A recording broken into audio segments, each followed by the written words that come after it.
Welcome back. Many New Yorkers depend on public transportation, but due to frequent price increases and lengthy commutes, these services can be unreliable. The Equitable Commute project aims to create a city where e-bikes are a cost-effective, secure, and eco-friendly alternative for more residents. Joining me to discuss their programs and the future of e-bikes in New York City is Sustainable Mobility Consultant at ECP, Melinda Hanson. Melinda, thank you so much for joining me. Thanks for having me. Now, can you tell us a little bit more about the Equitable Commute project and basically how it started? I know that you are one of the co-founders, so can you just talk a little bit more about that experience? Yep, absolutely.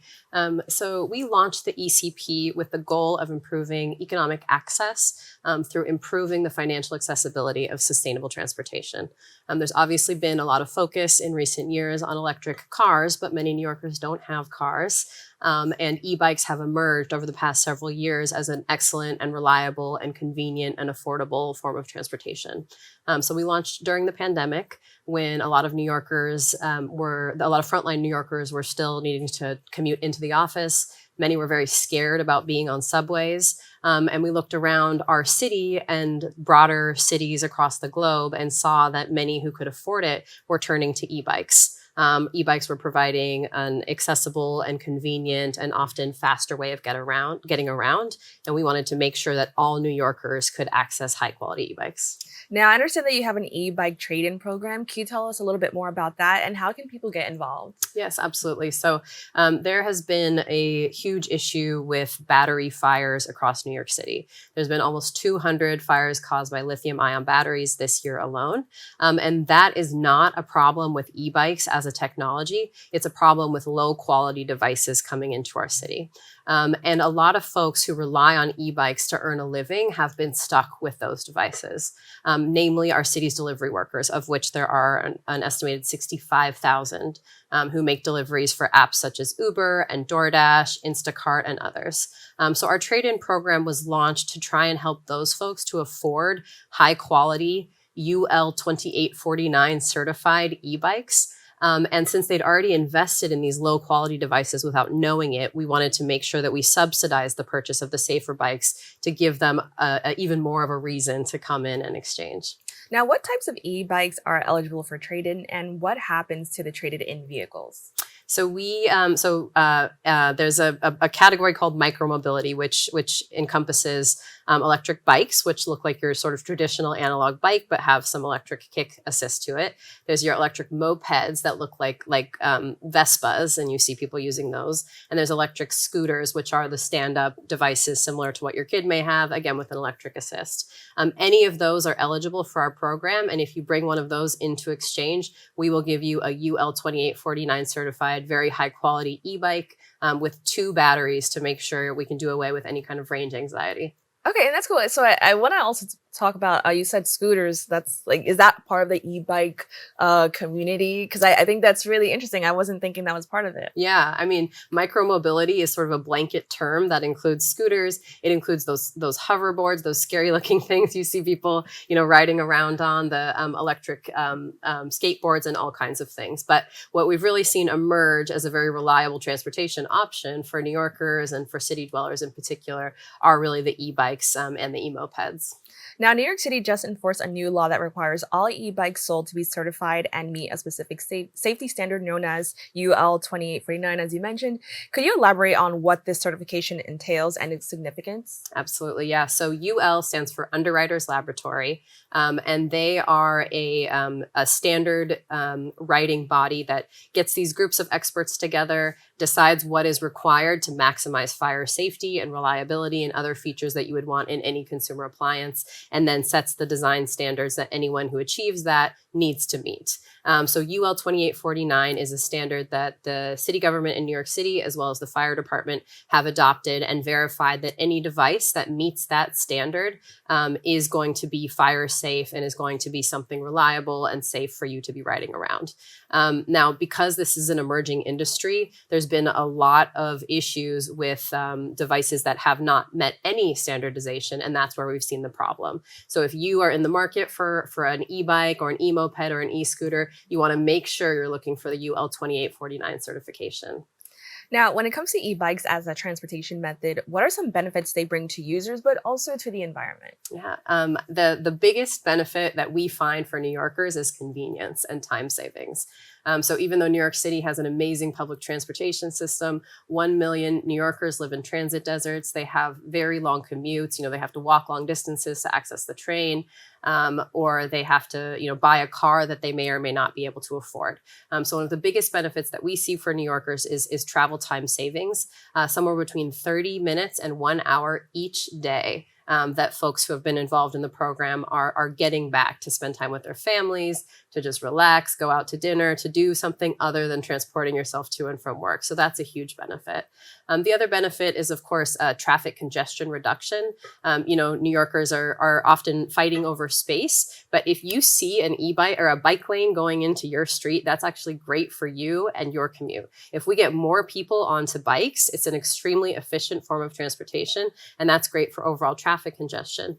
And finally, from a sustainability perspective, e-bikes are the most efficient form of motorized transportation that exists today. They're more efficient even than our subways. They're more efficient than our buses. And they have very, very few emissions. And so as we are trying to fight the climate crisis, we have a long way to go. E-bikes are one of the most promising technologies for trying to reduce emissions. And I'm curious to know, are they, and if you don't know, this is fine, but are they also safer for, like, I guess, pedestrians as well as, people that are actually on the street? I'm curious to know if that's, something that you guys found out. Yeah, so this is a very hot topic right now.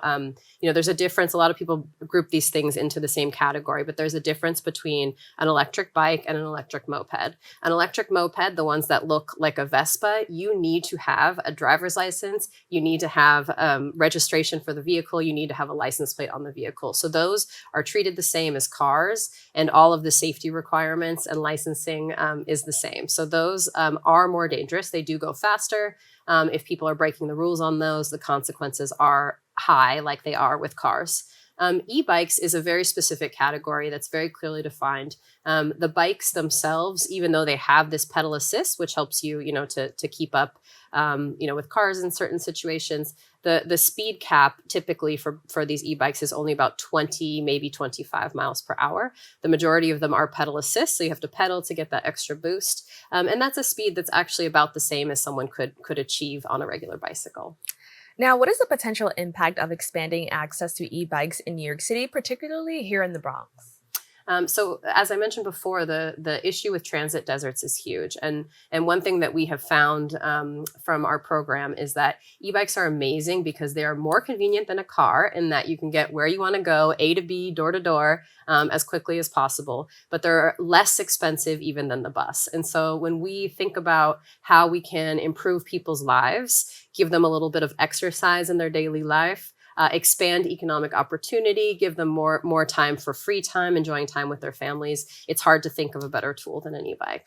Now, this sounds really cool, but what would you say to somebody who's like a little bit nervous about, kind of being on an e-bike? So many New Yorkers are just so used to like hopping on the bus or the train. So what do you say to somebody who's like really, really new to this? Yeah, it is completely rational to be a little bit scared. It's our streets have for decades and decades been designed really only to invite car-based transportation. But that's rapidly changing. And what we've seen in cities across the globe, cities that are very similar to New York City, like London, like Paris, is that if you build connected and protected infrastructure, people will ride. And the goal really of that infrastructure is to provide a physical barrier. So you have, little bollards, like those little sticks that you see popping up off the ground, or a curb, or something else that actually provides a physical separation between where the bikes are going and where the cars are. And that's really the secret. And this administration, the city government really deserves a lot of credit for rapidly expanding that infrastructure.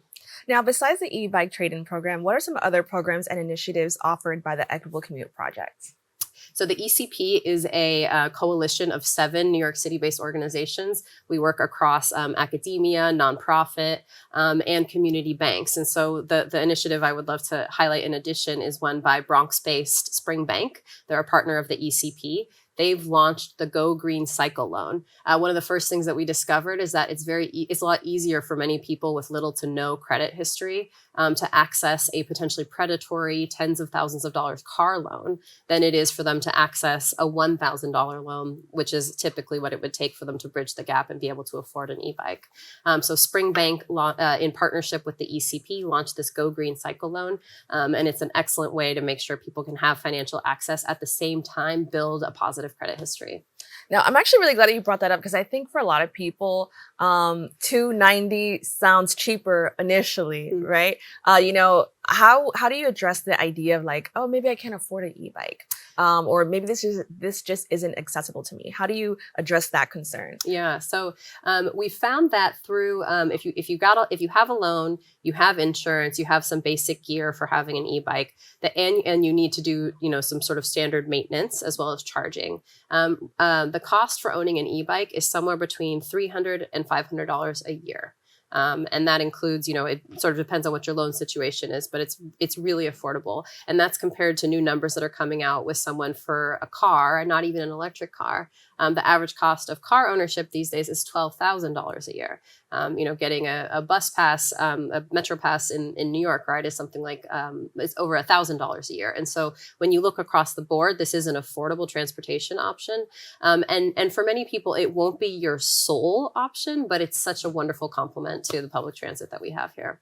Now, looking ahead, what are other future plans or goals for promoting e-bike adoption in New York City? So we want to continue working with the city. The city has been very active on this issue. They've recognized that e-bikes are an equity issue, and it's an equitable climate solution, and one of the few. So we're working with the city to continue advancing policies similar to our trade-in program. The city is introducing a bill to try and expand that program, make it more accessible to even more folks. We're advocating for subsidies at the state level, because we already have tons of subsidies available for folks wanting to get electric cars. So make a similar kind of subsidy available for electric bikes. And at the same time, this infrastructure question that we discussed earlier, we need more voices at the table, setting what that infrastructure looks like and making sure that it serves the needs of all communities. Now, how can individuals or organizations, because you mentioned that you work with 7 other organizations. So, how can an organization get involved or an individual get involved? Yeah, so one excellent way is to join one of our coalition members is Transportation Alternatives. They're very, very active on road safety, on pedestrian and bicycling advocacy and public space across the city. They are a membership-based organization, so they're excellent to get involved in. The other one is to follow the Equitable Commute project on social media. We're trying to be very active and share our learnings from this whole experience, because it's an area that people are increasingly interested in. Well, Melinda, thank you so much for joining us and having this really interesting conversation. I feel like I'm going to look up e-bikes after this. So thank you so much for joining us. My pleasure. Thank you. Don't forget, if you need help with trading in your e-bike, or if you just want to find out more about the organization, please go to their website at www.equitablecommute.org.